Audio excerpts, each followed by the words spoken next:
कहते हैं कि मोहब्बतों में इल्हाम होते हैं, कहते हैं कि मोहब्बतों में इल्हाम होते हैं, फिर उसे क्यों पता नहीं चलता कि मैं परेशान हूँ।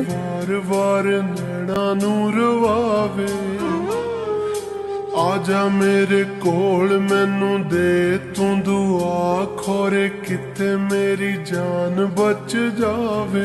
वे औखा बड़ा जीना है, हंजुआं नू पीना है,